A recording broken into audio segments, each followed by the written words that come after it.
Hi, this is Mr. Pickard, Bill Pickard, Dr. Bill Pickard, author of Millionaire Moves, and essentially the man who began the idea of incubating people many years ago.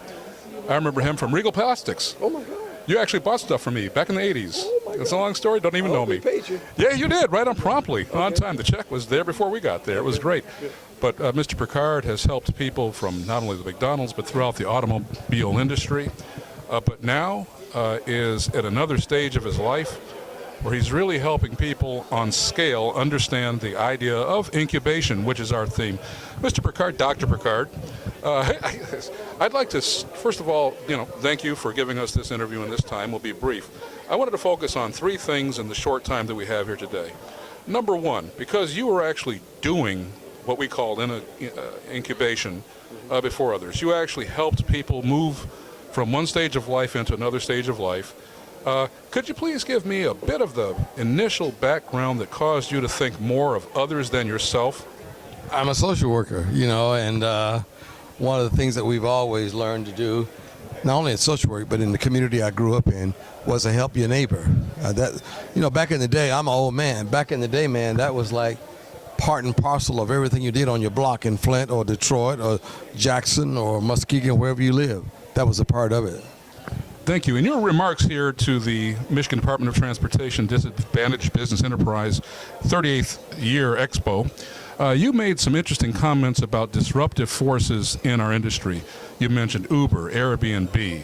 You mentioned how people in one stage of their business career look up and their entire industry has changed around them.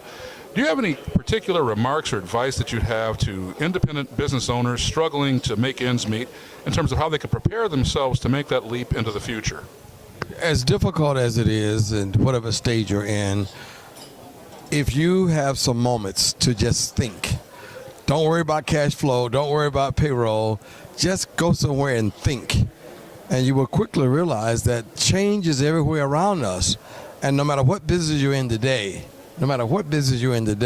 it's going to change. But you need some time to be able to go away and think that process through. So I would strongly encourage you to think. Thank you. And one last thing, thought and prayer go together, right? Absolutely. Absolutely. But one of the themes that we're really focusing on is, again, incubation, which means we're, as you spoke, talking about government programs and the public assistance helping businesses, but businesses helping other businesses, particularly primes helping subs become primes. That's really the dominant theme that we have here today, because there's so much work exploding in the area of logistics, as you just said, here on a national level, that there is no government program that's going to go and help people introduce themselves to these opportunities.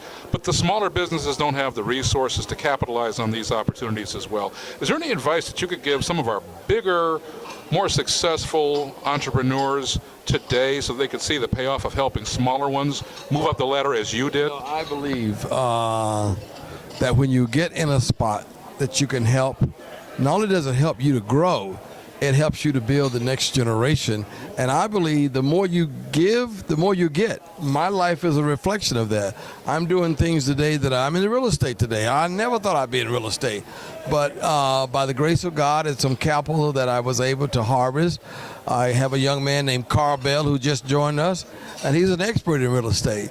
So I think you got to keep giving it forward. I really do. Now, a lot of this information is contained in Millionaire. You don't have the book on you? What? You always have that book. You have one. You always have that book with you. But, well, the Millionaire Moves book does give a lot of sound advice to all of us, so we could all learn something from it. Do you have any last remarks or comments to this MDOT DBE community, which has been 38 years at this particular effort and has produced results that, on a national level, are at the leadership of this entire cause? Without a doubt, I would say relationships, change is inevitable, and stay positive and work together. Most positive guy I know, Dr. Bill Pickard. Thank you very much.